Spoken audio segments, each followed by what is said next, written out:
News చూస్తున్నాం. తిరుమలలో YCP హయాంలో జరిగిన పనులపై ప్రభుత్వం విజిలెన్స్ తనిఖీలు కొనసాగుతున్నాయి. రాష్ట్ర వ్యాప్తంగా ఉన్న 40 మంది విజిలెన్స్ అధికారులు విచారణ చేస్తున్నారు. శ్రీవాణి ట్రస్ట్ నిధులు, ఇంజనీరింగ్ పనులకు సంబంధించిన కీలక దస్త్రాలను ఈ తనిఖీల్లో స్వాధీనం చేసుకున్నారు. అర్జిత సేవ, విఐపి బ్రేక్ టికెట్ల కేటాయింపు, శ్రీవాణి సేవా టికెట్ల ద్వారా వచ్చిన నిధుల వినియోగం, టెండర్లు, గదుల ఆధునీకరణ, అగరబత్తీల తయారీ వంటి అంశాలపై అధికారులు ఫోకస్ చేస్తున్నారు.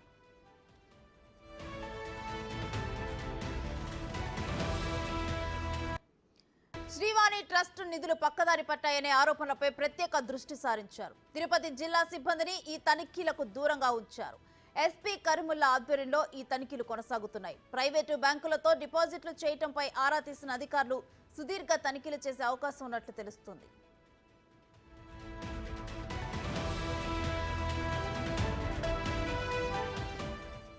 ఇక ఇదే అంశానికి సంబంధించి మరింత సమాచారం మా ప్రతినిధి దామోదర్ అందిస్తారు.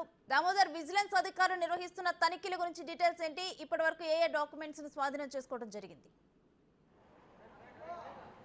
రేణుశ్రీ టీటీడీలో జరిగిన గత 5 సంవత్సరాలుగా జరిగిన అవకతవకలపైన కార్యకలాపాలపైన కానీ ఏపీ రాష్ట్ర ప్రభుత్వం నియమించిన విజిలెన్స్ బృందం తన తనిఖీలను కొనసాగిస్తుంది. రాష్ట్ర వ్యాప్తంగా ఉన్న 40 మంది అధికారులను ఇక్కడికి ఇందుకోసం పిలిపించారు. కానీ తిరుపతికి సంబంధించిన అధికారులను ఏమాత్రం జోక్యం చేసుకోకుండా వారిని వీటికి దూరంగా ఉంచిన పరిస్థితి. మొత్తం మీద అయితే ఇంజనీరింగ్ పనులు, శ్రీవాణి ట్రస్ట్ నిధుల మీద పెద్ద ఎత్తున విచారణ కొనసాగుతున్న పరిస్థితి. ముఖ్యంగా శ్రీవాణి ట్రస్టుకు సంబంధించి గతంలో ఏడాది క్రితమే 1500 కోట్ల రూపాయలు నిధులు సమకూరాయని చెప్పారు. అయితే ఇంతవరకు వాటి ఖర్చు వివరాలు మాత్రం బయటపెట్టలేదు. ఏ బ్యాంకుల్లో డిపాజిట్ చేసిందన్న విషయం కూడా తెలియడం లేదు.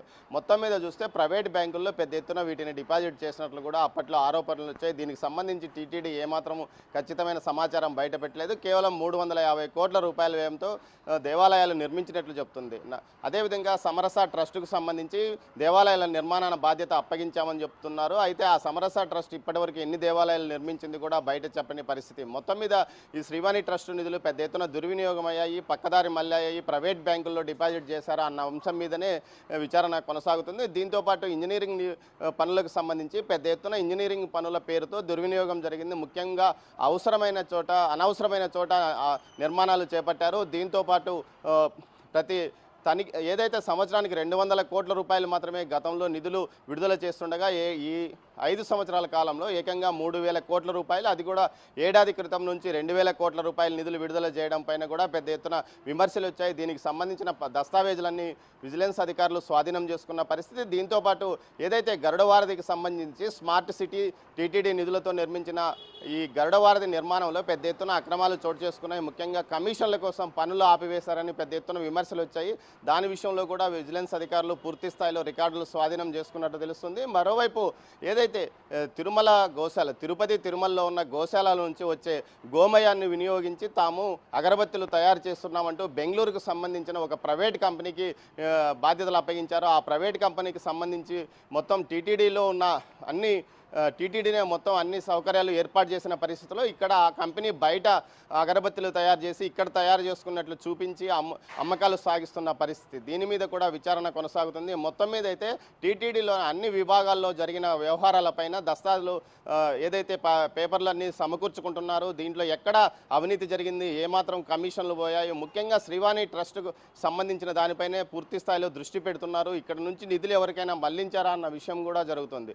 మొత్తం మీద అయితే గత 5 సంవత్సరాల్లో టీటీడీ అన్ని విభాగాల్లో జరిగిన అవకతవకలతో పాటు లడ్డూ ప్రసాదం నాణ్యత ఎందుకు కోల్పోయింది, అన్న ప్రసాదాల నాణ్యత కూడా ఎందుకు కోల్పోయినాయి అన్న విషయాల మీద కూడా విజిలెన్స్ తీవ్ర స్థాయిలో కసరత్తు చేస్తుంది. దీనికి సంబంధించిన ఏదైతే టెండర్ల ద్వారా తీసుకున్న సరుకులు, అదేవిధంగా నామినేషన్ల ద్వారా ఏమైనా తీసుకున్నారా, కర్ణాటక ప్రభుత్వ కంపెనీ అయిన నందిని డైరీ నుంచి ఎందుకు నెయ్యి కొనుగోలు ఆపివేసి రాజస్థాన్ నుంచి తెచ్చుకున్నారు, అక్కడి నుంచి ఏమైనా పెద్ద ఎత్తున కమిషన్లు వసూలు చేశారా అన్న విషయం మీద కూడా ఈ విచారణ కొనసాగుతుంది. దీనికి సంబంధించిన దస్త్రాలన్నీ తీసుకున్నట్లు తెలుస్తుంది. మొత్తం మీద టీటీడీలో ఏదైతే పరిపాలన అస్తవ్యస్తంగా మారడానికి కారణం ముఖ్యంగా సులభ కార్మికులను కానీ అదేవిధంగా పారిశుద్ధ్య కార్మికులను కూడా విధుల నుంచి తొలగించడంతో పాటు 10 మంది చేసే పని 5 మందికి కేటాయించడం లాంటి కార్యక్రమాలు, ముఖ్యంగా పరిశుభ్రత విషయంలో చాలా చెడ్డ పేరు రావడం, అసలు శుభ్రత లేదు, ఏదైతే వైకుంఠం క్యూ కాంప్లెక్స్లో ఉన్న కూడా శుభ్రత లేకుండా పోయిన పరిస్థితులకు కారణం అన్న విషయం మీద కూడా పెద్ద ఎత్తున విమర్శించారు. ఏదైతే అప్పట్లో ఉన్న కార్మికులను తొలగించి ప్రైవేట్ ఏజెన్సీ నుంచి వారికి తీసివేసి ఏకంగా ఒక ఏజెన్సీని ఏర్పాటు చేయడం, దాని వెనుక ఎవరి హస్తం ఉన్నది, ఎలాంటి కమిషన్లు దండుకున్నారు, నూతనంగా ఉద్యోగులను తీసుకున్న సందర్భంగా వారి ద్వారా డబ్బులు వసూలు చేశారా అన్న విషయం మీద కూడా క్షేత్రస్థాయిలో విజిలెన్స్ ఎంక్వైరీ చేస్తున్న పరిస్థితి కూడా కనిపిస్తుంది. మొత్తం మీద అన్ని విభాగాల్లోనూ తాము తనిఖీలకు నిర్వహిస్తామని ఎస్పీ కరీముల్లా మనతో మాట్లాడుతూ చెప్పారు. మొత్తం మీద రెండో రోజు తనిఖీలు ఏదైతే విచారణలు కొనసాగుతున్నాయో మొత్తం మీద 10 రోజుల పైగా ఈ విచారణ కొనసాగే అవకాశం ఉందని తెలుస్తుంది.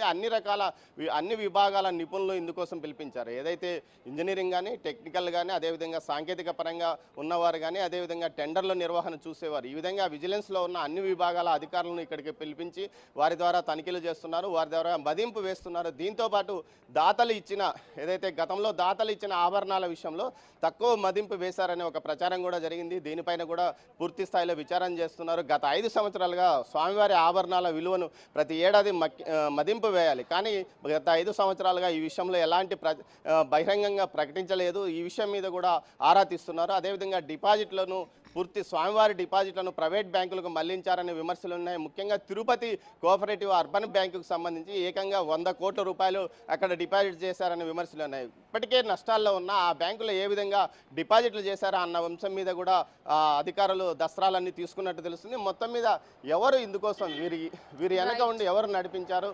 ధర్మారెడ్డి అదనపు జేఈఓగా పనిచేసిన కాలంలోనే ఈ వ్యవహారం అంతా నడిచిందని తెలుస్తుంది. ఇప్పటికే ధర్మారెడ్డి పదవి విరమణ కార్యక్రమం ఇంకా పూర్తి కాలేదు.